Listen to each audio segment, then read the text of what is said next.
Rolling, back on the wagon. Rolling. That fucking shit last week cracked me the fuck up when you did that. Cheers, buddy. Cheers. Little Jameson's. Mine's warm as fuck. Mine's delicious. Literally just poured mine. Mine's been marinating. Yeah. Because we went from the garage to the kitchen. So I think this is a logical place to start considering last episode was about the fight. Just a quick recap. It was a draw. It was a draw. And Very anticlimactic. Yeah, I'm upset, but at the same time, I'm not because the fight meant absolutely nothing. Yeah. It was a paycheck for both of them, and it brought a shit ton of eyes to boxing. Mm-hmm. And let's be honest, I thoroughly enjoyed watching Nate Robinson get knocked the fuck out. Although that ref shouldn't have been reffing because he's an idiot. The fight should have been stopped after the first knockdown. Jake Paul. She'll listen to CJ. Jake Paul, you guys didn't want to fucking bet out, on him, dude. And he knocked him down twice pretty badly before. The first time was the worst though. Like he got leveled. I thought the ref was going to stop it right there, wave it off. But they were in a pro fight. 100%. Yeah, but if you watch the count, it was rough. The ref was very lenient on the way he counted. And I'm only thinking he was lenient in the fact that it's his first fight. Once you get in there, you don't know. Like you got to show the ref your gloves and all that shit. He might have been a little scrambled, so he gave him the benefit of the doubt. But then when he dropped him immediately, about 30 seconds later, the ref should have been like, okay, he doesn't deserve to be in here. Was the first knockdown the one where he got hit in the back of the head? Yeah. So I wonder if he was a little lenient on that. Maybe. Because it was like... It was a glancing blow. It wasn't a dirty shot. It's the way that Robinson fights. He was turning... Good. Yeah, he was giving the guy his full side of his face and his fucking back of his head. Every time he went in, he would just throw his whole body in head first. What was it? I think it was a left hook that knocked... No. It would have been a right hook that knocked him down the first time. It was a right hook, yeah. And the way Robinson... I think it was a right hook all three times. But the way Robinson threw it, I think it was like his cross. As soon as he threw it, he like turned and like you said, the side of his face was facing Jake Paul. So as soon as Jake threw a hook, you're hitting the back of his head. Which is where people go to sleep on. Yeah. That, but also like... And or you're getting hit right above the ear, on the temple. That's when people get knocked out. I was going to say, if he didn't turn his face, he probably would have got knocked the fuck out like he did on the third one.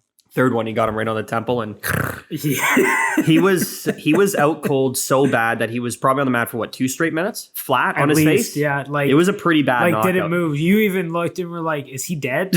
And at first, like because the camera view was kind of far back and wide, just couldn't really see. But when they went a little tighter, you could see his chest breathing. But like, dude, that was a bad knock. He actually looked dead. The fucked up thing was that Jake said he was going to bounce Nate off the mat like a basketball. And he fucking did. Like his head, he went down, his arm stiffened, and he went down face first. And bounced. And he stayed there for minutes. Long time. There's so many funny shit that came out of this. Like the memes of Nate Robinson. I haven't seen any. Oh, I'll show you. They're after good, yeah. Dude, it's absolutely hilarious. There's ones where like they took the NBA logo and put Nate like as the basketball guy just sleeping. As he's asleep. Dude, it's so great. It's so funny. That's fucking great. But again, like it should never have gotten to that third like to the actual knockout. Yeah. Should have been a TKO? It would have been a TKO. That's what they would have classified it as. Instead he got a fucking good old-fashioned KO to the record. You know... so I figured we start there. Our buddy Eric, he texted me earlier in the week, and he's like, how anticlimactic was that fucking fight? I'm like, a little bit. I enjoyed it. I enjoyed it because I thought it was great watching those two fucking swing at each other. Yeah. And Tyson, you realize how fucking terrifying he is. As he walks you down with the fucking hands right at his forehead. Dude, he was stoned, like, holy fuck. Oh, no doubt. Like, no. Like, he actually said he was stoned. Did he? Yeah, he goes, I had a joint or whatever before the fight. In his after fight I didn't even see conference. That. Speaking of fucking stone, Snoop Dogg stole the whole fucking show. For anyone who doesn't know, I'm sure people have seen or not, but there was a live performances in between the 4 main fights, God awful. They were Wiz's pretty much wasn't terrible. Wiz Khalifa started. Snoop Dogg closed it. Wiz smoked a baseball bat-sized blunt on the stage, and so did Snoop Dogg during his performance. And then Snoop Dogg, as he smoked a whole blunt, and I'm sure he smoked one before he fucking went up and performed. 100%. Then he proceeds to go and do commentary for the fucking Mike Tyson. He was and Roy doing Jones commentary fight. for Jake Paul. For Jake Paul's fight as well. And then did his performance. He was great. Smoked a giant blunt, and then did the commentary during the Tyson fight. It was fantastic. It was hilarious because like Tyson would be walking in on him, and you would just hear Snoop go, "Get out of there, Roy! Get out of there, Roy!" Like again, there was definitely parts where like I kind of wish Snoop wasn't commentating because it kind of ruined it. It did for sure because it wasn't. It took the seriousness out of it for me a bit, but it was entertaining. Oh my god, it was definitely entertaining. His performance though made every other performance made up for that because the other performances were dog shit. Well, two of the people. I forget who they were, and I don't want to talk too much shit on them, but two of them had their full tracks behind them. And they were just singing over top of it. And they didn't take the lyric, they didn't take the words out. No. So it was like you hear the studio version on top of somebody yelling live. In a mic. And obviously, like when you're performing live, it's usually a bit quicker or even a bit slower. And so like it was just like a little bit, it was fucking just strange. A little off. Yeah, it was like not good.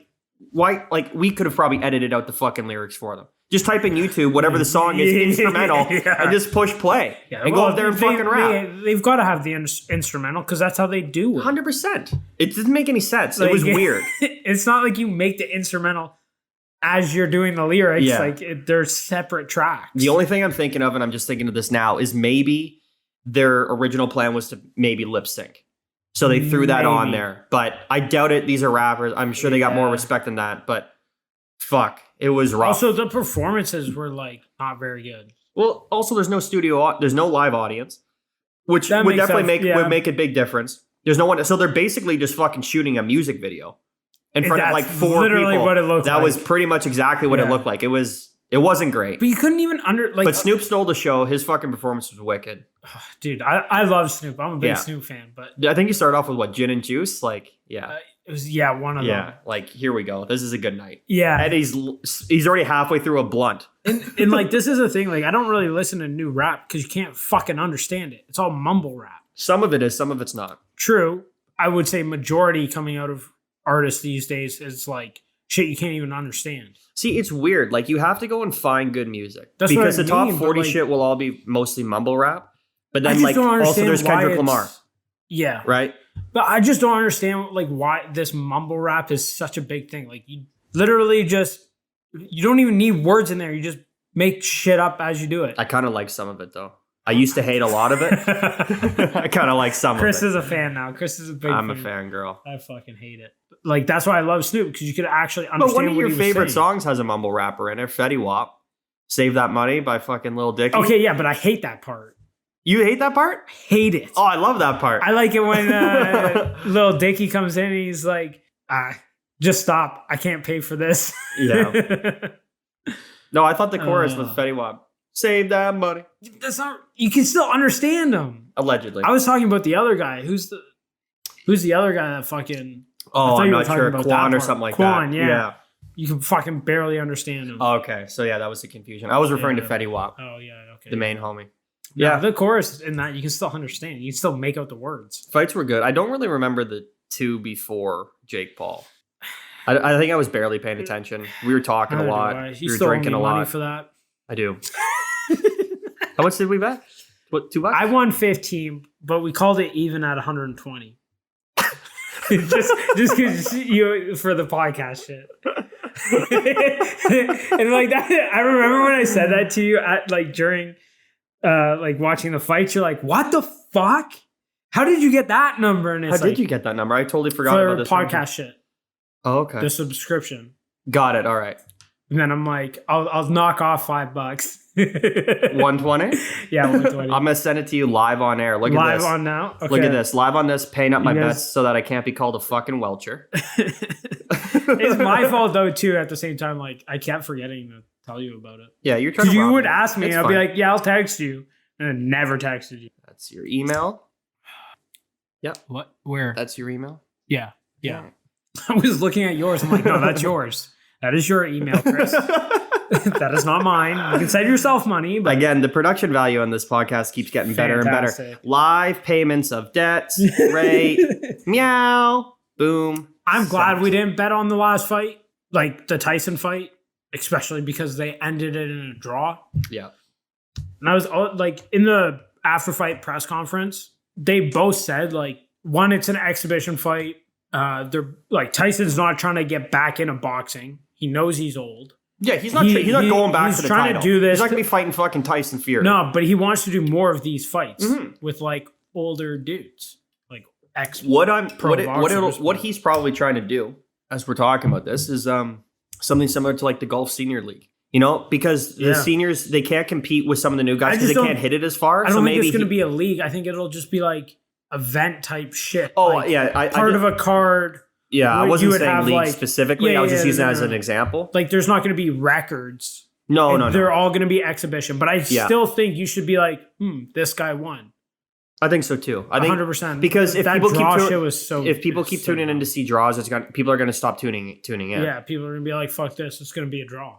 Yeah, it's dumb. Yeah, yeah. The only one that wins on a draw is the fucking house because no one bets on a fucking draw. Because they both. So I was listening to other people talk about it, and you know how we were reading the judges' scores?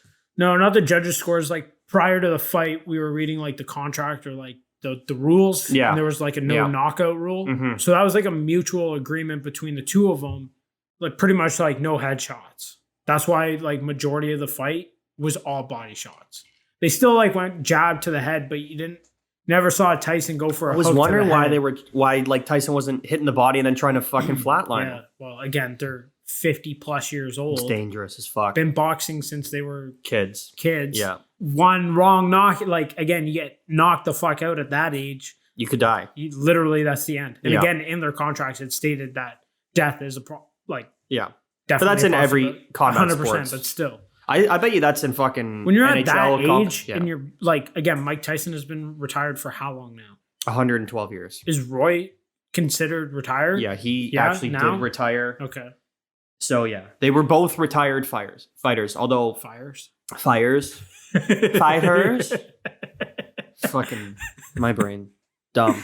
Yeah, me too. But yeah, they were both retired, and I think I mentioned on here, but yeah, 2 years was the last time Roy fought, and that was it. Yeah, 2018, I think you said. That's crazy. So yeah, for anyone that we convinced to watch the fight, if you didn't enjoy it, sorry, but you should have. There's still enjoyable aspects to it. Oh fuck! It was a lot of fun. I thoroughly enjoy watching boxing, but it can be very boring because your first like four to five rounds are them just feeling each other out. Mm-hmm. I was listening to a couple people talk. I also hated the 2-minute round. See, I hated that. I heard some people talk about the 2-minute rounds, and for like amateur boxing, the 2-minute round actually kind of makes sense because you don't, especially if it's 6 rounds or even 8 rounds, that's less rounds for you now to show yourself and make a presence in the ring. You can't not fight in those 4 rounds or just kind of feel them out in those 4 rounds. So now that leaves you 4 rounds to do something or 2 rounds, and you either got to knock them out. Again, if you lost those 4 rounds, you got to knock them out now. It's true. Right? So it just makes those first few rounds, they should be more interesting. Yeah, and they matter more rather than 12-round fight. First 4-5 rounds are them feeling each other out and nothing happens. That's a good point. I never thought of it that way. Right? And I didn't like it from a jealous aspect because I wanted to see them fight that extra fucking what would have been extra 8 minutes. Yep. Right? 24-minute fight. Yep. So that's just purely for a selfish reason was the reason I didn't like it. Also, but that makes sense. It tries to keep it more entertaining, I suppose. Yeah. But again, if they're just going to end in draws, it's who the fuck cares? Yeah. But if it's going to end in a draw, make them do that extra 3 minutes so we can see how good their stamina still is. Yeah. But if you're gonna actually declare a winner, which they should have, because again, Mike Tyson dominated in the ring. 100%. I think he won 5 rounds. So he still won. No, he still won. Yeah, that's what I mean. Yeah. But I think he dominated more than Roy. After the 3rd round, Roy was fucking gassed. Yeah. Roy came in all little chubby. He was little chubby. He was. Yeah. Like he had my belly on him. Yeah, mine too. Yeah, he was different. But yeah, I enjoyed the fuck out of it. I also haven't stayed up that late in a long fucking time. That was a 4 That was a a.m. late night. I passed out on the couch after the fight for a bit, though. Yeah. I had a little power nap. You were only out for like 10 minutes, though. It felt like I was out for like at least half hour. Not even. Really? You were only out like... Because you were out so quick. I remember looking back and you were asleep. And then I was And then all of a sudden you're awake. Like, I'm like, I just figured you were out for the night yelling at me, fucking dude, Queen's Gambit. You know the night's gone fucking sideways when it's 2:30 in the morning, you're playing chess with someone. Oh, man. We were up till 4, though. We all said we were going to go to bed. I haven't stayed up that late in so long. We're all like, yeah, going to bed. I was the first one. I'm like, guys, I'm out. Deuces. I'm fucking tired. And then we just came up here and spoke. Yeah, and I was like for an hour. getting water, and then we started having a conversation about like politics or some dumb thing. And then that lasted till 3. Longer. And then we're like, okay, we're going to bed. And then we stood in the doorway for probably 20 minutes you talking. stood in your doorway, I stood in mine. Yeah. Talking for another like 30 minutes about the podcast and like kind of what we had in mind. It's like, holy fuck, okay, guy. It's 4 o'clock. Let's go to bed. Yeah. So funny. And it was 4 o'clock. Yeah. It was hilarious. It was a good night, though. It was a lot of fun. I enjoyed it thoroughly. Yeah. But yeah. Mike Tyson fighting away. Keep on fighting. Yeah, I really want to watch Ryan Garcia's next fight. Who? Ryan Garcia, boxer. Okay. They call him the Flash. He's fucking fast as shit. Do want to see him fight again. But again, name boxers right now that are like coming up. Ryan Garcia is the only one I know. Is it? Yeah. I don't know. I mean, boxing, you have to be a really big fan to keep track of who's coming up. Boxing's like... And there's so many different organizations. Dying, but it's somewhat dying. Like UFC is dominating the fight game. Yeah. Dominating. And boxing is slowly getting pushed away. That's why I think Mike Tyson doing this is kind of rejuvenating. Hopefully. The boxing scene. Hopefully. Boxing's there's too many different organizations and promotions with too many different of their own agendas, which I understand. Yeah. They want to protect them. But they hold it so tightly that it's hard to... you have to really try to stay on top of it. Where UFC, you can be a casual fan and have a pretty good grasp of who's coming up, who's not. You know, it's just a different world, which is what boxing used to be. I just feel like there's so much more, not promotion in that aspect, just, I don't even know how to pronounce it, like what the word I'm looking for is, but you just see it more often. Yeah. Like it's just everywhere. With UFC, it's like if there's a boxing fight night, you don't know about it. It's never on at a bar because it's usually on a Saturday and there's probably a UFC card. Mm-hmm. Yeah, you wouldn't, like I said, you wouldn't even know, or like you were saying, you wouldn't even know if there was a fight on this weekend unless you happen to be somewhere and flicked on the TV. And it came up as or unless you knew someone or yourself were a fucking true fan. Giant boxing fan. Who's like, oh, I really want to see these two guys, two big up-and-comers. They're going to tear the division up. It's like, and most of the time to me, most of those guys are named who? Because I don't know who the fuck they are. Yeah, seriously. No disrespect, but I just don't know. But I'm also not trying to follow it that closely. I like to follow the periphery. I watch the fucking big fights. That's me. I kind of do it the same with the UFC. That's what I was going to say. I'm not a super diehard. But that Saturday of the boxing event, the UFC card was absolutely phenomenal. Like all the fights. Was that the Shevchenko fight? I think it might have been that night. Couldn't even tell you. Yeah. But apparently the fight, they were all insane. Yeah, go figure. Yeah. Yeah. And Dana White was like, I don't know why people are still sleeping on majority of the cards. They all have good lineups. Yeah. Some reporter was like, how do you feel about this or whatever? And he's like, dude, I don't know what else I can do. Yeah. I've proven people wrong. He puts good fights together. Left, right, and center. Yeah. And look at tonight's fights. Yeah, everybody slept on them. Nobody thought they were going to be anything good. And look at this fight. Look at this guy and how he performed and like all this shit. Apparently one guy, Dana thought it was going to be a war between the two. And this one guy just came out and absolutely dominated. Dominated. I don't know, man. Fuck, we missed a good UFC card. But the problem with the UFC cards is that they're one per month in their pay-per-view.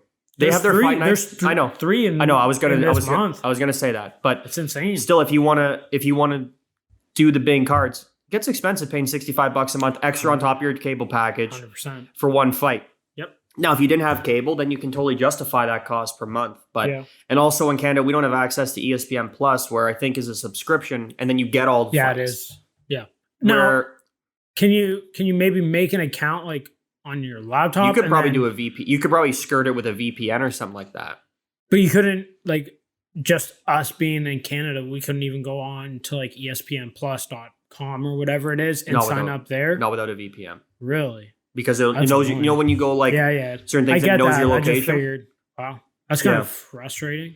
It is. It is and it isn't. I think TSN's got a pretty good lock on the thing, but also they've been doing those fight nights a lot on the UFC, which are free. And those have all been good too. Yeah. They've done a couple Fight Islands and fight nights. And they're on Saturdays and they're done at like 10, which is nice. You don't have to stay up all night. And I forget what Dana called it, but sometime in January, possibly February, they're going over to Dubai to do a shit ton of international fights. Because that's who's been letting them fight lately. It's going to be a Saturday, Wednesday, Saturday. And he's like, fight week. It's going to be fucking insane. I'm into it. Yeah. I think Connor's probably going to fight on one of those. We'll see. Khabib, I think, is supposed to fight on one of those. He's coming back? Dana said he's got hope. Like, he thinks he'll come back, but we'll see. Yeah. At the end of the day, it's up to Khabib. I watched Khabib's last fight. The thing that I liked was that it was all over by 6 in the evening. Because of the time change. It was like 2 to 6. Yep. Like, this is fucking great. That's fantastic. This is awesome. It's like I watched the Liverpool game in the morning and then I literally flipped it on and done. It's like watching football games on a Sunday.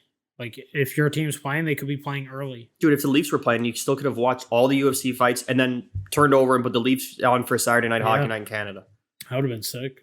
Too bad they're not playing right now. I know. Have you heard anything about that? Yes. It's a shit show. Okay. The owners want the players to concede a bunch. The players obviously want the owners to concede a bunch. I think they're talking about a 50-ish game schedule. Okay. That will be the plan. What do you mean concede? In what way? The players are asked to sacrifice a certain percentage of their thing. But I believe one of their there's this thing called escrow. Yeah. Which is a percentage based on the league. And I'm not sure how they calculate it because I'm not a fucking doctor. Sure.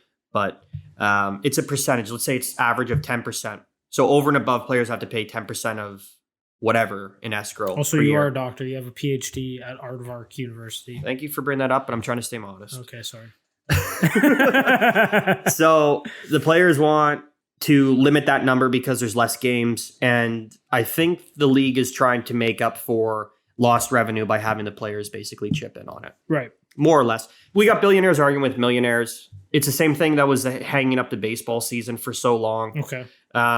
It's really just a matter of I think they'll work it out. So do they have January 15th was the latest I heard. 2-week training camp starting 2 weeks beforehand. So my thought, like, what I was going to say is, what's the plan for how they're going to play it? Are they doing the bubble again where they're only playing at 2 stadiums? I don't believe they're playing. Or are they doing it like football where they're just playing at pretty much every stadium? I think they're going to do it how baseball and football have been doing it. Speaking of football, last week was American Thanksgiving. I flicked on one of the football games. Fucking Dallas Cowboys had a quarter of their fucking fans in there. Insane. And they were all spaced out really well. You can definitely space but that's a 110,000 seat stadium. Yeah. So you can get it was pretty fucking loud. Yeah. It was cool. It was actually nice to see fans in a stadium again. They've been doing that since the start of the football season. It depends on the state. There's been fans in the stands. My favorite thing is soccer, and they're bringing fans in this weekend, I think. Really? First time. I think each stadium, depending on their tier, they have a similar lockdown thing to us. Like, they have a tiered system, whereas we have a color-coded system in Ontario. And if their tier allows for it, if they're in a certain level of tier, they can have up to 2,000 fans in the stadium. Gotcha. Which is, again, it's better than fucking nothing, because that's what I mean. Sometimes you listen to it and they pipe in fake noise and I hate it. There's also some feeds where you can just listen to the stadium as it is, which is quiet, because they only pump it in for TV listeners. They don't pump it into the stadium. Yeah. So you can actually hear the players. It's a different experience, but I'd rather that than fake stadium noise being just played through the TV. There's nobody there. Just leave it. There's no one there. Well, no one's there. It's not a big deal. I kind of we're still watching. It was nice when watching UFC, there's nobody there except the coach and their team, the corners, and the fighters and the commentators. I fucking love that shit because you hear what the coaches are saying. Mm-hmm. You literally hear every strike that's hit, landed, whatever. Sometimes you can hear them talk shit to each other. I love that about hockey too. when there was no people in the stands, you hear shit. You hear them yell out for either a pass or talk shit to each other, whatever. And in the playoffs, they piped in fake noise as well, which is dumb. It's like, so dumb. It bugs me. Leave it. Here's the thing. It's a unique experience. Let it be unique. Yeah. We know there's nobody there, and we don't need to hear crowd noise that bad. I laughed. At least I don't. I don't need to hear shit. Yeah. Just turn it off. Let them. The best is in soccer because they fucking yell at each other, and the goalies are hilarious because as soon as a shot goes through, the goalie's like, "Hey, what the fuck is that?" And you hear it like crystal clear. You get to hear the coaches like yell certain things. It's a different dynamic. It's shit you wouldn't hear unless you would like never hear right beside, sitting close to the bench. Yeah, it's a different experience, especially as a fan. So I like it. I love it. Yeah, I think it's fantastic. But it's not going to last forever. Let's be honest. I fucking love fans in there more. But if we're gonna go stadium, let's just enjoy the stadium list experience for hopefully this fucking You know what? If you don't like it being so quiet and there's no fans in it, put on some fucking music in the background while you watch it. Like, figure it out. Yeah, there's definitely playlists where you can listen to a crowd scream for an hour. Just fucking go on to YouTube and type in Liverpool FC chants and let it run through for a fucking hour and a half while you watch the game. While you watch a game. Like, I don't need it that bad. I don't think most people need it that bad. I'm not sure what the reasoning was. I'm sure someone did it and then a few people were like, yeah, I like it. And then they just left it. Yeah. It's silly because, like I was saying, the players can't hear it because they're not pumping it in through the loudspeakers in the stadium. No, it's just going through the stream. Yeah. So why are we wasting everyone's time? I laughed when football first went in and they were letting fans into the crowd. They're like, oh, the fans have to wear their masks unless they're like eating or drinking. Mm-hmm. Okay. Well, everybody has a drink in their hand the entire game. Yeah. So their mask isn't on the entire time. That's what I would do. I would just hold my drink and not wear my mask. It's like, why, like, when they're sitting at their seats, I don't think they should have to wear their mask because they're not going to wear it anyway. And also the way that they were selling seats is you were part of a group. Mm-hmm. And so if you could buy seats in 2, 4, 6, or 8, I think in some places. Okay. So if you're traveling with those 8 people, you guys are all together. You shouldn't need to wear your mask if you're all, because they're selling these in blocks. If you leave your seat, yes, put your mask on at all times. But they're not selling 4-seat blocks unless you bought all 4 tickets. Right. They're not putting you beside 2 strangers. They're keeping everyone spaced out. Yeah. So I think we're all in agreement. It's dumb. Like they would pan to people in the crowds. Nobody's got their masks on. They maybe left it hooked around their ears, but like they pull it under their chin for when they go take a piss. They're fucking just drinking away. Pounding. Like, it's like, man, what'd you expect? They're not going to wear their mask. Just again, like if they can regulate it where as soon as you get up and you leave, sure, mask on. Throw the mask on, no problem. Yeah. Wear your seat, fucking. Yeah, some places are fucking way more strict than others about it. Yeah, but it's not a bad thing. But if you're spaced out enough, I mean, to my understanding, the whole purpose of the mask is you wear the mask when you can't socially distance. Yeah. Or if you're within people that aren't part of your bubble. But if you're buying fucking 6 seats to an NFL game and they will only sell 6 seats to one person because they know everyone traveling with them, then I don't see what the fucking problem is. Throw it on when you go up to take a piss or you go to the concessions. Yeah. Come back down to your seat. You're far enough from everyone else that's a stranger. Yeah, pull it down, take it off. That's it. Let's have a good time. Let's rage. Man, I can't wait just to have the friends over, drinks. I know. Watch a UFC fight night. I can't wait to go to a fucking sporting event again. Yeah. It's going to be different this year. It's going to feel fucking weird, though, the first time. Is like, there's this many people sitting beside each other. I bet you there's going to be people that are fucking weird about. I bet you there's a lot of people that don't even go for the first, year. That's fine. More room for me. Sure. Hopefully ticket prices drop. No chance. No chance. They're going to be they're going to be pricier than ever. They're going to be in probably more demand than ever because people haven't been able to do fuck all for a year. That's fine. I don't care about the demand, but our ticket prices already. They're astronomical. It's so dumb. It's absurd. But again, for Toronto, at least I know for the Leafs, it's a shit ton of businesses that are buying up all these tickets. They can justify the prices because people are paying. Customers and clients, whoever. If you think about how much it would cost a family of 4, too much. Father, a mother, and 2 young kids. Even in the upper bowl, too much, man. You're probably close to $1,000 just for the 4 tickets. Then you got parking, which is anywhere from $20 to $40, depending on where you park. Yeah. And concessions on top of that. That's a lot. Say 2 beers for the adults. two beers, two beers for the kids, Yeah. couple hot dogs and a slice of pizza. You're $100 right there. So you're it's well over $1,000 night. Like that's a trip for a family of 4. And again, that's fucking wrong. Usually when you go, if you're going with kids, you pop into like the merch stores. You're walking out. Yeah, exactly. Dude, you're looking at somewhere, a scarf, whatever the fuck. You're looking at somewhere between like $1,200 to $1,500 for the night. Yeah. And again, that's a trip to Mexico. That's 6 to 10 o'clock at night for 4 hours. Yeah, and it's too bad because it's hard to justify that price. Yeah, you're better off to go to like Buffalo or Ottawa, and that's why they do that. And make grab a weekend some tickets. You'll get tickets for half the price that you would pay here. And a hotel room is $200. You may end up paying again $1,500, but at least you're there for like the weekend. Yeah, it's a little trip. You go Saturday, I night, bet you could do it for way Friday, less than Saturday night. $1,500. Way less than that. Yeah, probably. Yeah. It would depend on where you go. For sure. Again, if you're traveling out of Toronto, you got to think of gas too, right? Yep. So couple $100 in gas, couple $100. You'd probably be around $800. I bet you'd be about half. Yeah. Between tickets, like hotels, to go see the Leafs. To go see the Leafs play Ottawa, I think it would still be about half. I really do. Yeah. Okay. Because I've never looked into tickets anywhere like other than Toronto. Oh, it's hilarious.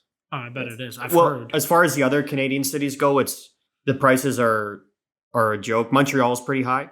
Yeah, but even by Montreal's got a huge fan base as well. Montreal also the big difference between them and Toronto. They've done it properly.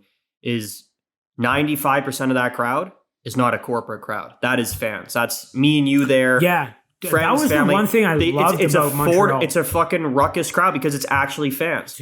Whereas in Toronto, the fans get stuffed up in the upper bowl. Yep. And even still, it's expensive as fuck. Below. It's just too expensive. Yeah. Everyone's getting them as gifts. The reason I go so often is because I get them through my dad's business, and they get them and shit. Yeah, you guys have company seats, or they do some weird. They don't have seats themselves, but they get like a little package. Yeah, but they're real fans. Like we go there, we cheer. Like we're not there to wine and dine people. We go there because we want to watch the games, and it's hilarious. Like there's been so many times where we'll be sitting there, and we're sitting in seats that are $200 a ticket, and there's 2 guys beside us that have looked at their phones and haven't looked up once. Yeah. And you got people that are dying for tickets, and you got people that are sitting there that could give less of a fuck. Yeah. Or there's people that sit there and they talk the whole fucking time and don't pay attention. And it's like, I don't understand why you want to even go. If you're not interested, why do you have to go? But it's part of the whining and dizing, smooshing industry, which I understand to a certain extent, but they need to find a way to get more fucking fans there. Because it's the biggest team in the fucking league. There's no doubt. You got to drop down your fucking ticket prices. That's the only way. Yes, I agree. Literally the only way you're getting more You have to make it more affordable for fans. Yeah, because your average fan can't afford fucking $600 for 2 tickets. And my dad, if he wasn't able to put this through the business account, there's no way he'd be spending that fucking money on it. Your dad would maybe go once a year. Yeah, a couple times a year at most. And they would probably be given.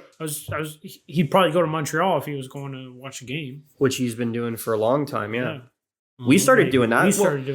What did we do last year? It was $500 each. That was 2 nights in a hotel, a ticket to the game, a bus ride there and back. Yep. So it was transportation, accommodation, and a ticket to the game. That was $500. We couldn't do that in Toronto. Oh, hell no. And we fucking live here. And our seats are good when we go to Montreal. Yeah, they're good seats.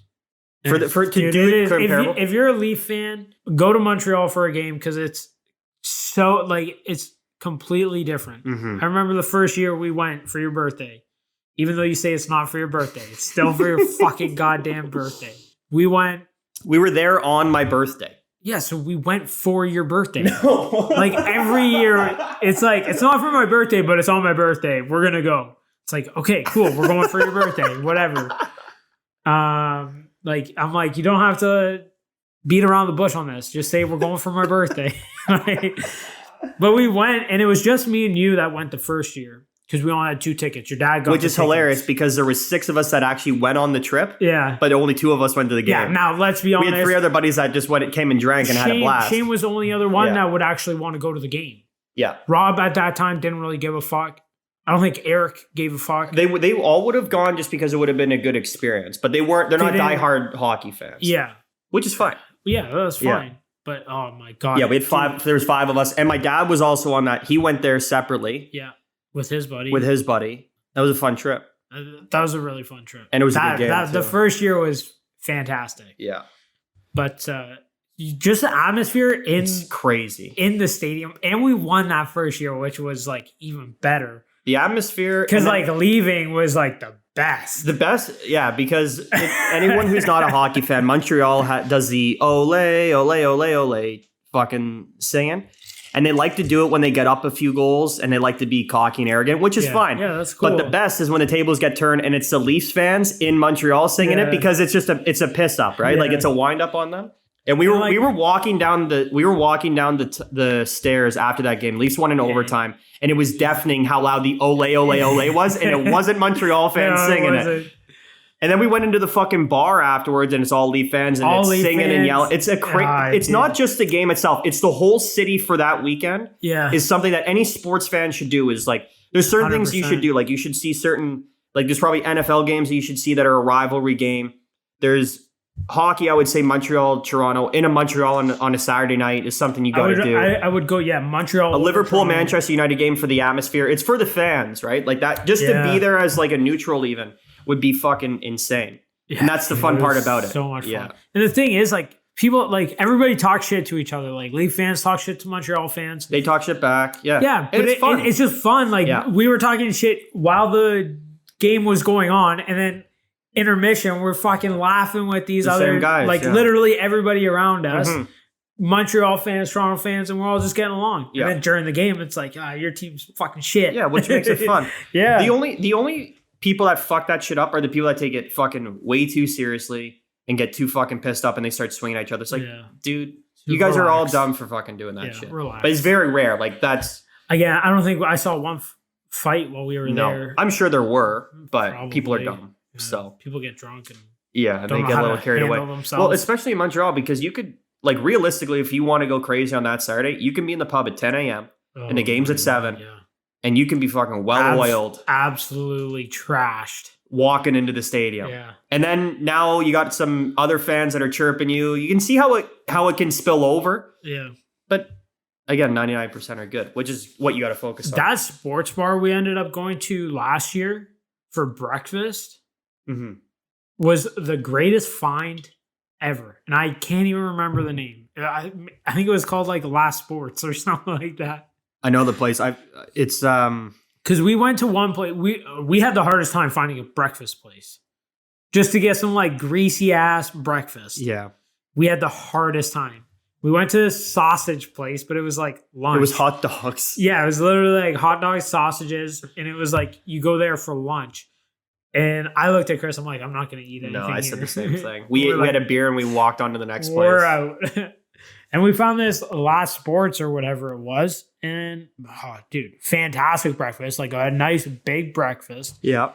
But they had a shit ton of TVs that just had sports on. It was awesome. It's chill. And that pub that we go to prior to the game has the best like little like snack size pizzas. Yeah, a little personal size. And they're delicious too. Fantastic. And it's packed with fans before the game because it's just up the street from the stadium. Yeah. So it's all Leaf fans and all Habs fans. Everyone's drinking, enjoying, fucking singing, dancing, swearing.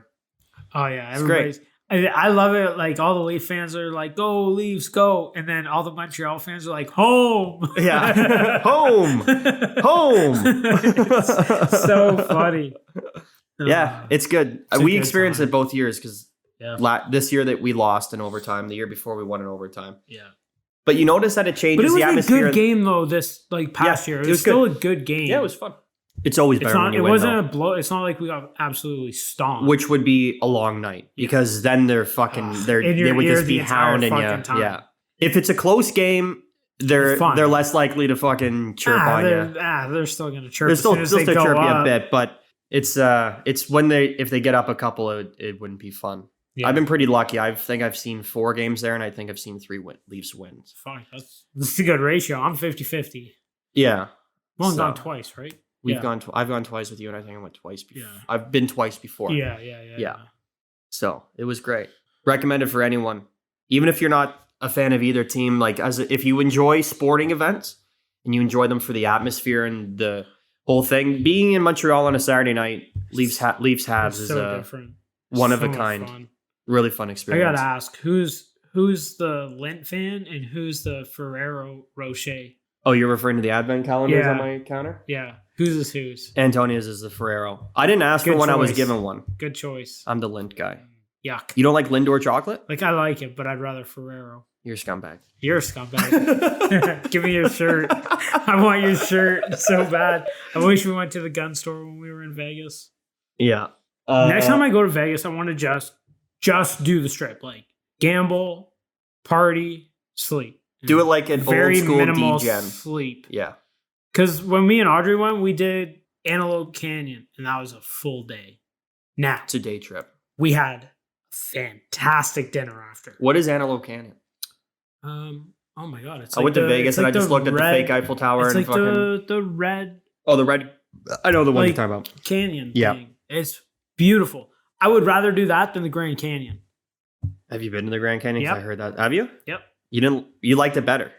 Yeah, 100%. I want to see the Grand Canyon. To see the Grand Canyon is phenomenal.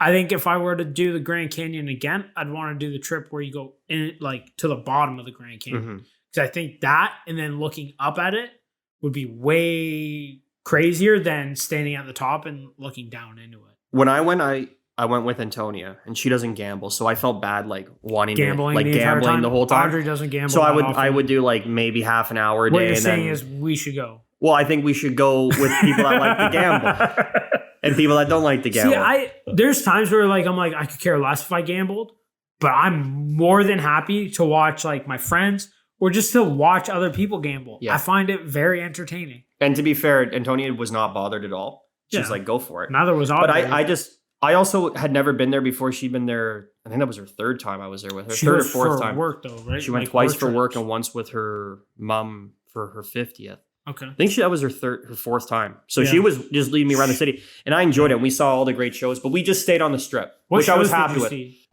We went and saw O by Cirque du Soleil. Okay, that one was. That's the water one. Yeah. Did you see that one? No, That one was insane. We saw some like erotica thing. Like it was. Was it the naked one? Yeah, that one called Z or something. I can't remember. Dude, it was so like it was a Cirque du Soleil one. Yeah, it was phenomenal. How were the bodies? Fantastic. Yeah, they had a little midget Fabio that like literally like swung ass naked. We were on the upper no like not in tighty whities, but like in like the skin suits or whatever. Oh, in I don't even know what it was. I can't remember. Speedo? Kind of something like that. But like flew around, and we were on like the second floor, whatever, like the balcony. Dude, he was swaying like up there. It's fucking crazy. It was cool. It was a good show. So we went with Audrey's cousin and Daryl.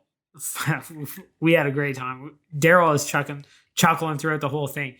But I was joking with like Marina's dad and Daryl. I'm like, oh, we should go see this one. And literally the advertisement for this other show is this guy's got a pole like on his dick. And he's smacking a fucking like a limbo bar with it. Oh my god! Dude, it was so. There's a show for everything there, dude. I know. I'm like, man, we should have saw that one. The water one. Oh, I literally caught myself about halfway through with my mouth hanging open.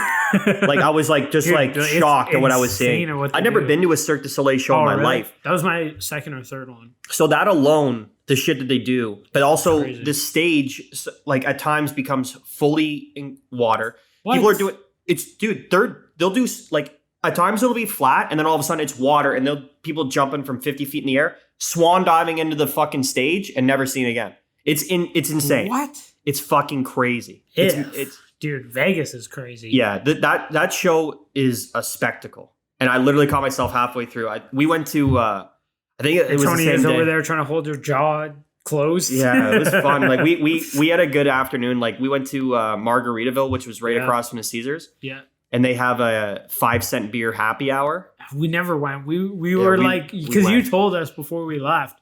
Yeah. I'm like, we got to do that. We went. We never did it. We went and like you pay $1 and you get a bunch of beers, and then but we were pretty fucking drunk. Like I think we ordered like glasses of wine when we got to the thing, nice. Which were in they were basically in beer cups that you would get at like a hockey game, and they were almost full. Like they were like strong glasses. We got some popcorn. Like we were pretty drunk. Yeah. So that helped the show too. We we did three events. Like we did we went and saw Penn and Teller. Yep. That's fucking wicked. And then we went to the gun store, which is like going to see a show because it's like 100 for what we did was like almost 200 US per person. Yeah. Which is the equivalent to like seats at a show or something like that. Yeah. So that's how we factored it out. Like we'll do 3 things and we'll budget this much per. I would love to do shows. The gun store would be awesome just to shoot guns, but at the same time, like it's whatever. But you can also do the gun store cheap. Like if there's 2 or 3 guns you want to do, you can do it for like I'm not worried about that. I'm just saying for anyone that's listening, it doesn't have to be. We did the coalition package, which is like $150, $200 package. I forget what it is. Yeah. You shoot 4 guns and stuff like that and some fun ones and shit. Yeah. But for people that are listening, you don't have, if you just want to go and you've never shot an AK-47, you want to do that. Just want to shoot an AK. That's $20. Yeah. You can do that for $25. Yeah.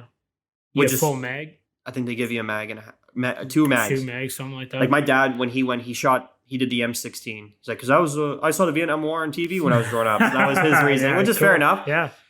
And I think they give him 2 mags. That's cool. And it's fun. Yeah. I just want to shoot full auto. It's pretty wild. Yeah, I bet. Yeah. When you're holding a machine gun, like you have to do it in bursts though. Yeah, but I want to do it in fucking... Just unload it. Yeah, just see what it's like. There was a dude, and I do not know what he was shooting, but when we first got there, we walked into the room, and we were both freaked out. Because, like, you're like, yeah, okay, we'll do it. And neither of us had ever shot guns before. Yeah. Now we both have our gun licenses and hunting license. It changed our world going there, but we neither of us had shot a gun. I'd only ever held one that was unloaded because my stepdad was a cop. It was just a 9mm. Yeah. And so you walk in and then you start to hear the shots go off and you're like, okay, like the adrenaline starts pumping a bit. And then you walk into the room and you got the earphones on and there was a dude and he had some sort of machine gun on his shoulder and you have an instructor with you. They handle the weapons. They just hand it to you. Okay, say, go for it. Here you go. They show safety's off, ready to go. Exactly. They load it. They do everything for you and they stand right by your side. And the instructor had both hands pushed against this guy's back, like almost holding him up for anyone who's listening. And this guy is going, just unloading whatever this machine gun. And this guy's holding him up. I'm like, where in the fuck are we? What are we doing here? That's so sick. Yeah. And then, so like we were fucking nervous. And then you squeeze off the first shot. You're like, okay, this is fun. Yeah. That's how I was. I was nervous. Yeah. We started handguns first when we went and shot here. And first time shooting, dude's like, first time shooting. I'm like, yep, never shot a gun before. Mm-hmm. Dude, I grabbed that pistol after the first shot. I had the best accuracy with the pistol. I was like the best shooter out of the 4. And my brother's gone shooting multiple times. We were both pretty good. Dude, he goes, wow, you sure you never done this before? I go, just a lot of video games, guy. That's my experience. It's literally what it was. Just in video games, you don't feel the recoil. Antonia went first and her first shot dead on, right in the red. Yeah. And then my first shot, dead on, right in the red. And the instructor's like, you guys both, first shots ever with guns were like perfect. I fell in love with skeet shooting. I haven't done skeet shooting. I want to. So much. I want to do it up at your property because I got a shotgun and those skeets you can do cheap. Yeah, we can do them in your back field. You don't even need anything. We can throw them for each other. Yeah, but like you can get a slingshot for like $15 and like actually throw the discs. Yeah, I just throw them for you. Yeah. Well, that's what I mean. Yeah. Like, but even then, you could just fucking toss it by hand. Mm-hmm. You don't really need anything, but something we should do next year. Yeah, that'd be fun. I don't think my dad will let us. No, I think my dad said no guns up there. It's fair. We could always go to your cottage because there's Crownland right behind. We shoot there all the time. Yeah, we could do that. Yeah, but yeah, then we can hop in the lake after. Yeah, you'll need it. Yeah. So skeet shooting's a lot of fun. I was nervous. There was 2 times I was really nervous doing it. It was the first shot. When we first walked in and then like leading up to the first shot, I was nervous as fuck. And then like you get totally used to it. So we shoot the pistol, the rifle, the automatic rifle, and then like the saw, the mounted gun. Yeah. None of those made me nervous except for right at the end, there was a couple that came in. They shot the Barrett? No. This was, I forgot about that. That was right when we walked in. The Barrett is 50 cal. Yes, I've shot that. We left the room. and it was like it looked like a grenade went off in there. It lifted literally everything off Dude, of the ground. It's literally a mini like shockwave that comes out of that. It was a shock. It was insane. The whole room lifted up. Yeah. It was so weird. No, but what made us nervous was there was a couple that came in who clearly weren't comfortable. And that was making me nervous because the one girl, she would like shoot and then she'd be like, I can't, just someone holding a fucking weapon that they're nervous about. Yeah. 5 feet away from me. Like, you guys shouldn't be in here. Like, that was what made me. So I was actually nervous about other people. So what'd you shoot? And it was totally safe, by the way. Yeah. We shot a Beretta 9. I think it's a 9mm. Okay. M9 we shot. Okay. That's in Call of Duty. Sure. Yeah. We shot a Remington 700. And I forget the caliber, but I think it was like a 308 or something like that. Okay.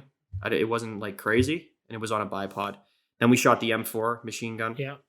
And then we shot the SAW 249 or whatever it was. And that's a belt fed. And that one's cool because the guy, he's like, just do burst fire, and then like I'm gonna give you like the last 10, 15 rounds. And you just open it up, and it's like it's so much wild. Fun. Oh, that's sick. Crazy. You can't do that. You can't have that much fun in Canada. No, you can't do full auto in Canada. No. So single shot in their like 5-round mags. Yeah. I think that's max you can have. For semi-auto and center fire rifles, yes. The, depends on the action of the rifle. I want to shoot an MP5 because that's always been my favorite gun in every Call of Duty. Mm-hmm. Any gun game in general. M4 would be sick. I've shot an AR-15 though. I want to shoot an AR. AR-15s are nice. Mm-hmm. At least the one I shot. And they're not automatic. They're a semi-automatic rifle. Mm-hmm. Honestly, I could care less. I just want to shoot. I think I want to shoot an AK. An Uzi would be pretty sick. They have everything at this place. There's a couple other ones I've seen on YouTube that have popped up in Vegas. Yeah. These similar like gun package experiences. There's a place where you can go and shoot a fucking artillery gun into a mountainside. Yikes. I think it's like $10,000.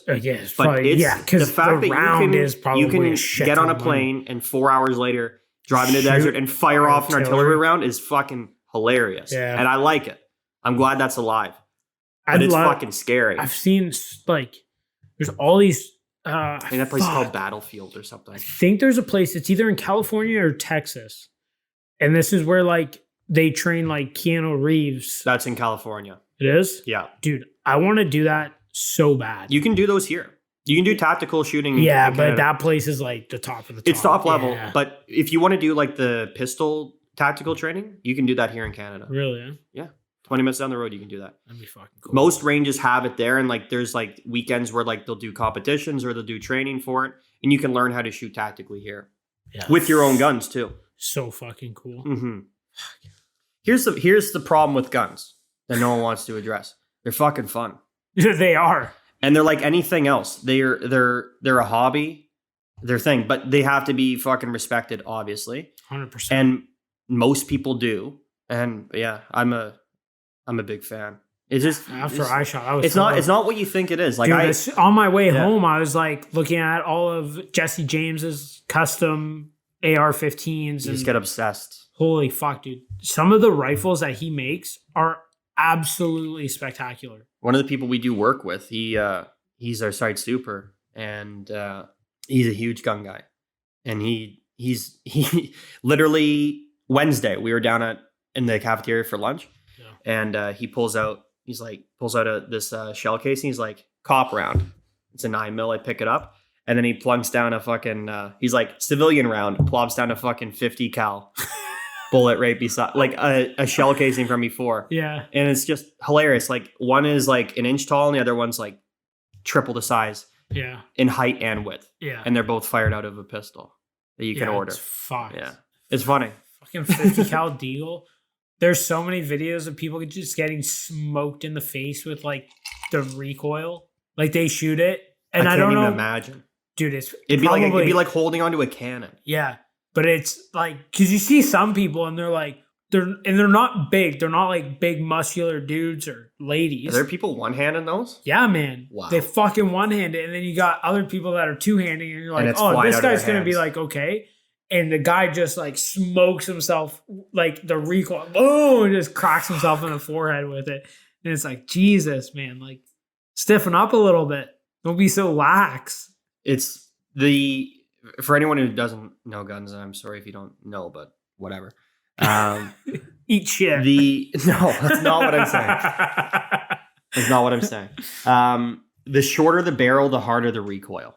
So that's why handguns have the insane recoil and they're hard to hold on to. That's also why they have some of the smallest rounds though too. Yeah, but that's why I was saying that would be like holding onto a fucking cannon. I can't even imagine. That was like one of the guys I work with. He's got one of those dirty, hairy fucking 347 Magnum guns. Yeah, and he was saying it's fucking wild. It's crazy. And then a 45 is heavier than that, and then a 50 cal above that. Yeah.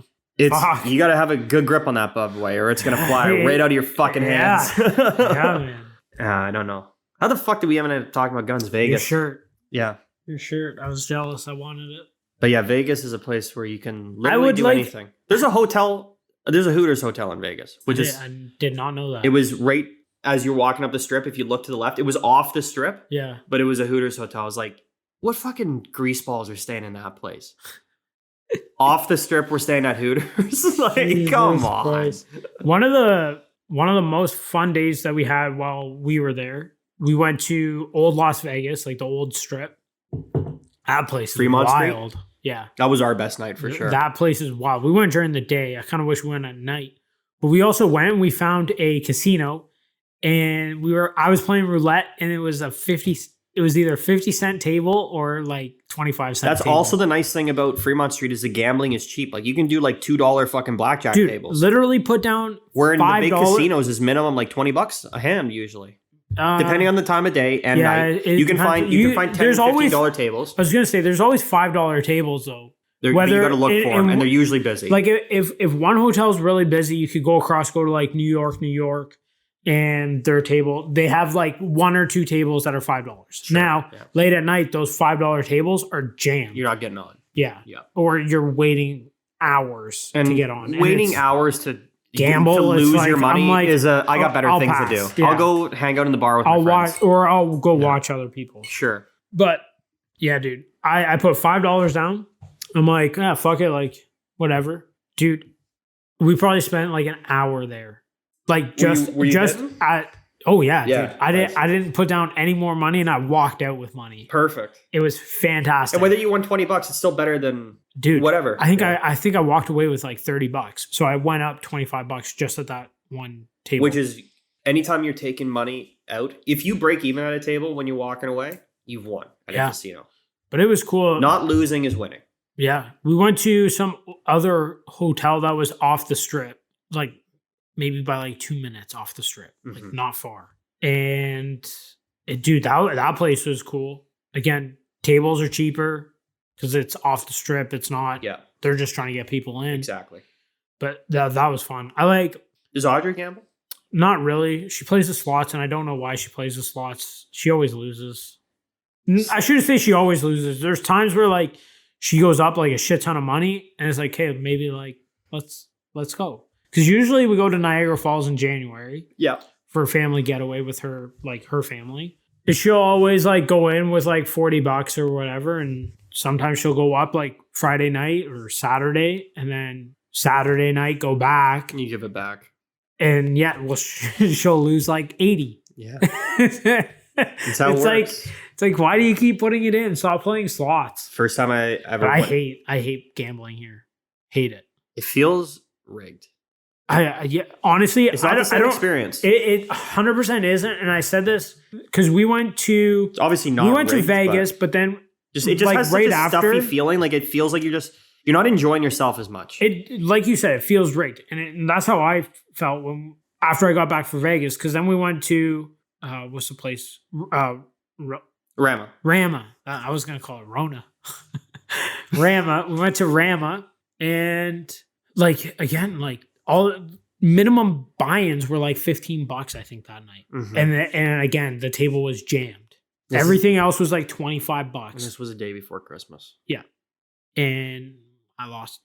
But it just didn't feel right. No, it doesn't have the same feel. It was so frustrating. Let's get the fuck out of here. The first time I ever gambled at a casino was in Montreal. I was 18. And How is Montreal? Worse than here. Really? Yeah. Wow. I thought they don't let you drink at the tables in Montreal. That's weird. They'll only serve you coffee at the tables, which is bizarre. I don't understand. So this actually, I think like you should get served at the table. Like I think that's for sure how it should be. It doesn't make sense not to. Yeah. But anyway, whatever. This country's so weird with their fucking laws. Yeah, it really is. So was there with our buddy, and we went in, and in the span that he lost $200, I was up like $250. Yeah. And we were both playing blackjack, just 2 different tables. So he got smoked out pretty quickly, and I was doing well, so I just like kept tucking money aside. So like, okay, I got my $200 that I sat down with. That's what I did. And then I'm gonna play with this, and then he was kind of hanging around, so I felt bad. So I picked up my tips. I think it was like $300 I was up. Nice. We go down to get a drink at the fucking bar. We just kind of like walked around, like had a look at some of the tables. Didn't play anything else. He was feeling pretty sorry for himself. I was feeling pretty happy for myself. And we went down to get a drink. I'm like, I'll buy you a beer. And as we're waiting on the beers, he goes and sticks like $5 into a fucking $2 machine. Yeah. First pull, $205. I'm like, that's it. I'm like, we're drinking this fucking beer and we're never coming back to this place in our fucking lives. Because you just broke. Well, think about it. Like, you just one pull, you just broke even. I'm up a couple $100. Yeah, get the it's fuck a fucking out. Friday night in Montreal. Let's go have a good time. Yeah. Like, we're good. Yeah, get the fuck out. So we went back the next day. I was gonna say we went back. Fucking gave him back way too much money. Like, double what you walked out with. It was stupid. Like, and we spoke about it that night. We're like, we're not going back. It's a sign. Yeah. Fuck this. And then inevitably you fucking have a few drinks. Like, let's go back to the fucking casino. And then they get you. They get you when you go back. Yeah. Is the moral of the story. I think Rob was the only one that walked out when we went to Rama. I broke even. You did? Just barely. But it was a battle for me. Rob went up. He played some stupid war game or whatever. And the guy's like, I've never seen that happen before, and won a shit ton of money. Because I think they hit war like 3 times in a row or something like that. Yeah, and Rob doubles won the money every time. And it was like, holy fuck. That game you can get. This is how fucking hilarious casinos are. So if for people that are wondering what we're talking about, yeah, it's literally like the card game war where high-low, whoever has a high wins. You can gamble on that in a casino for $5 a hand. Yeah. And you play against the fucking dealer. And again, if you're on a hot, you can make some money quick. But if you're down, well, yeah, it goes quick. You get hammered pretty quickly. Yeah. And I know that Ramonite, he made it up.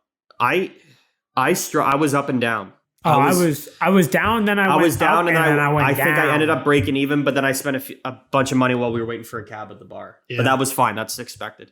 I didn't get skunked or anything, but. It was it's fucking you only take out what you're prepared to lose, and if you go back to the fucking cashier, then you've already fucked up. Yeah.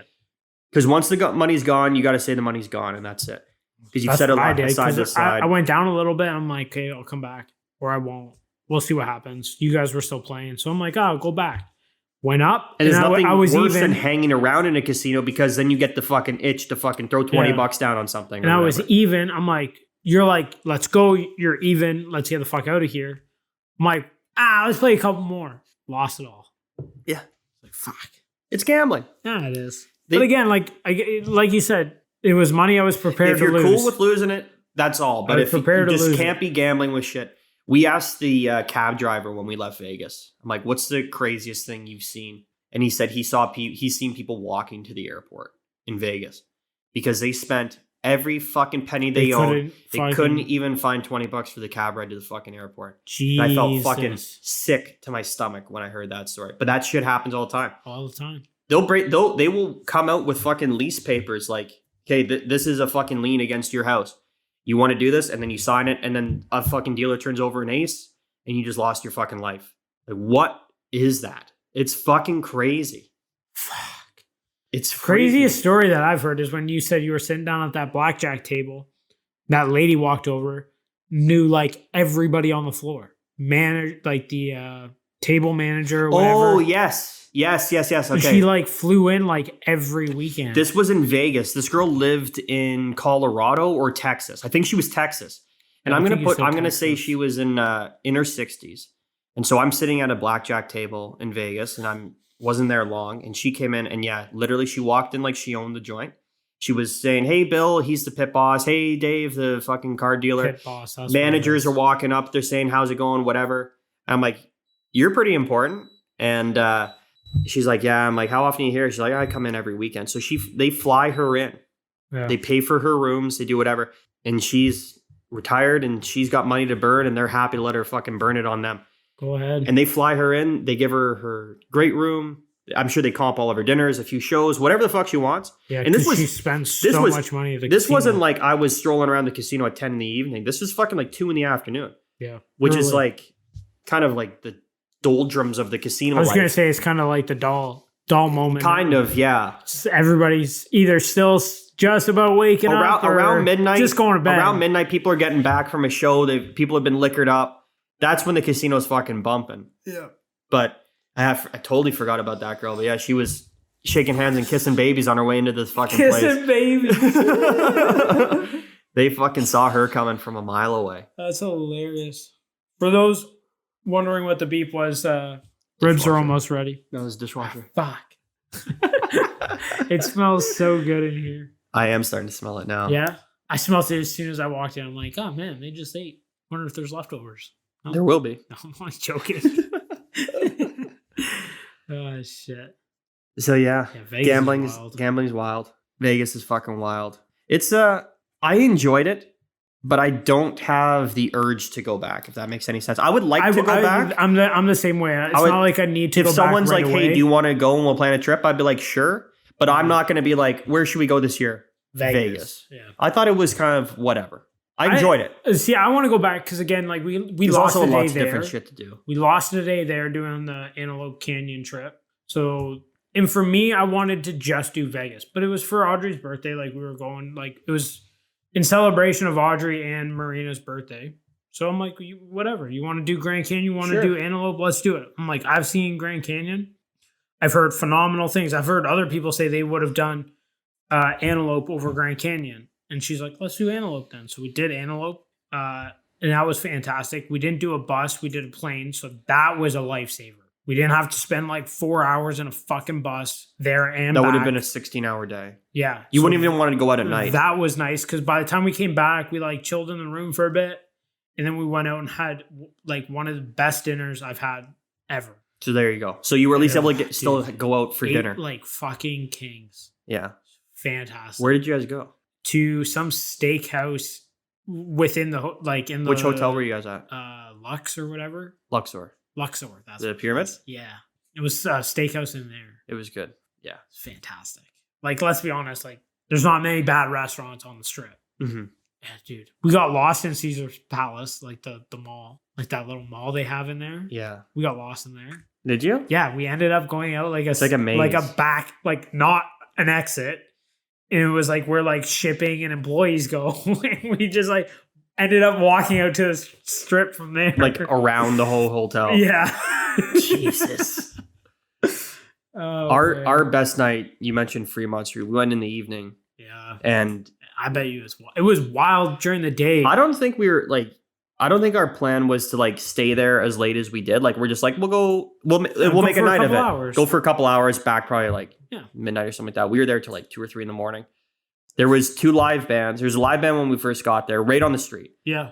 The casinos are fucking packed. They got one of those like beer fucking places where like I was getting like $2 24-ounce Miller High Lifes. Yeah. For $2, we were fucking drinking those. And you can also buy like little liquor bottles so you can make your own mixed drinks for like, again, $1.50. We were drinking margaritas like the entire afternoon. And then I'm like, it was like, I guess like 2-3 o'clock there. I'm like, wow, we got a flight in a few hours. I got to drive when I get back. You guys drink.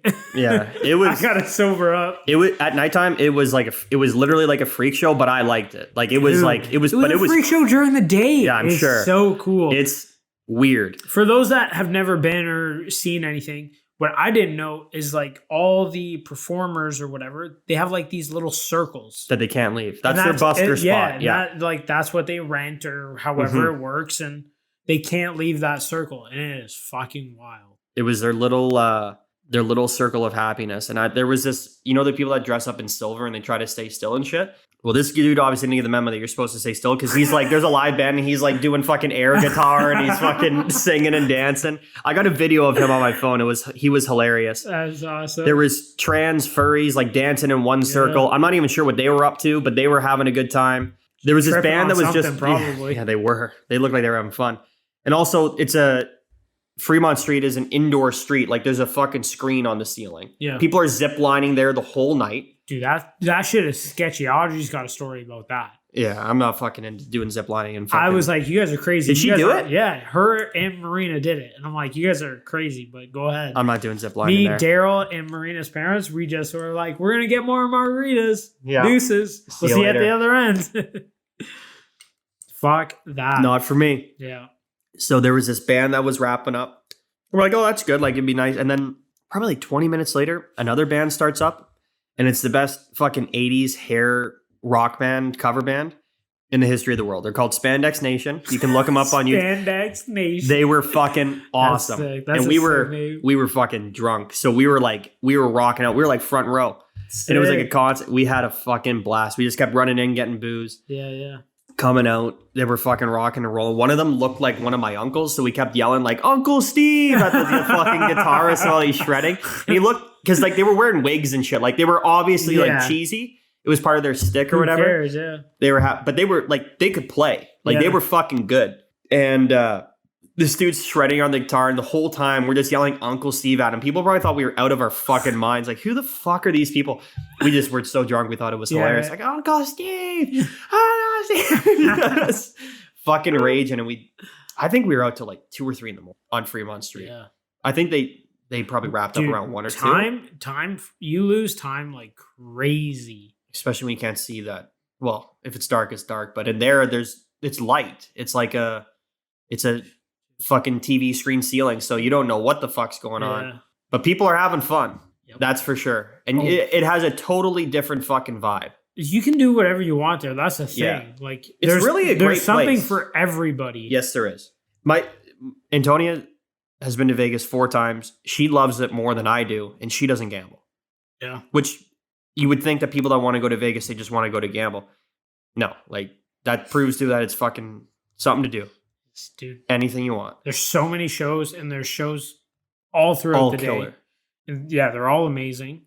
And again, not just like the Circus du Soleil or whatever. It's not just that. There's Penn and Teller.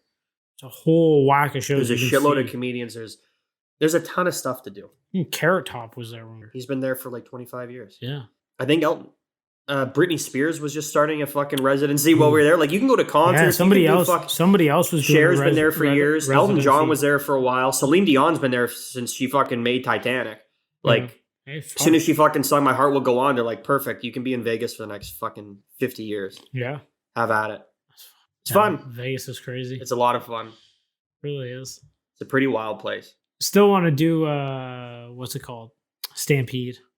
Calgary Stampede's on the list. Yeah, we have a buddy that lives in Calgary, and he was telling me his first year there when the Stampede was on. He said it was fucking insane. He's like, it doesn't even make sense. Like he was running the numbers as well. I'm like, how bad is it? And I have family in Calgary, and they're always like, oh, yeah, you should come out for the Stampede. But they're older than me. They have like some of them. They're outside of the city too, right? They're in the suburbs. Yeah. So like they go in and they get out. Yeah. Our buddy was living in the city. He went through everything. Violent crime goes up, sexual assault goes up, STDs go up, pregnancy goes up, like everything. Not by a little bit, like everything across the board, drug use, alcoholism, arrests, like any statistic that is a statistic in the city of Calgary that's logged by the city goes up by like 6 times. It's insane. He's like, it's fucking crazy. He saw a girl getting 3-wayed in the middle of the street. Good for her. They were having fun, but still, like that's how fucking crazy those parties get. Oh my god! Yeah, Jesus. And I'm not sure that's what I want to hang around for, but I want to go see the truck wagon races. Yeah, and have a few beers at the fucking. That's what I want to see. Yeah, I want to see all the cool shit that happens. Yeah, I could care less about that shit. No, that's kind of funny as shit, though. It's like an experience to see. Yeah, because I think all that shit takes place on the Red Mile, which is like do you know what the Red Mile is? It's a strip of bars or like this street in Calgary where everyone goes and parties like when the Flames are in the playoffs, and they call it Red Mile because everyone's in red fucking things. Makes sense. So yeah, I think we drank on Red Mile.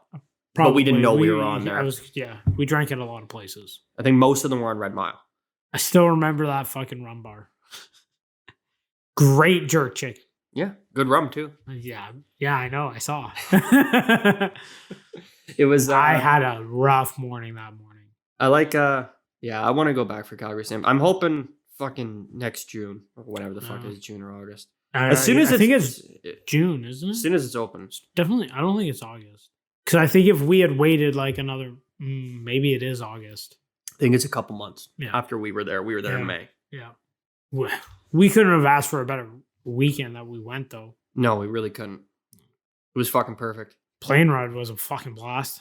I don't remember you getting out. We got fucking drunk on the plane. We got so drunk on the plane that the girl, instead of cutting us off, she just gave us a shitload of pretzels. Yeah, she did. And she was good with us, but we were also respectful too. Yeah, like we weren't rowdy. We weren't rowdy or anything like that, but we were ordering. Like she knew. I was way too hammered. She shouldn't have gave me any more. You were like, again, I don't remember you getting out to piss. And you were sitting, you had to let me and out. I was in the middle. Yeah, and I was gone a minute. Yeah. And I don't remember. I'm like, when did you leave? You're like, you literally just let me out. Well, we were in the bar. I think Finn McCool's was right where our gate was, right? Yeah.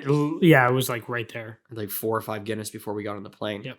And then we were just drinking like Ryan Gingers or whatever the fuck we were drinking.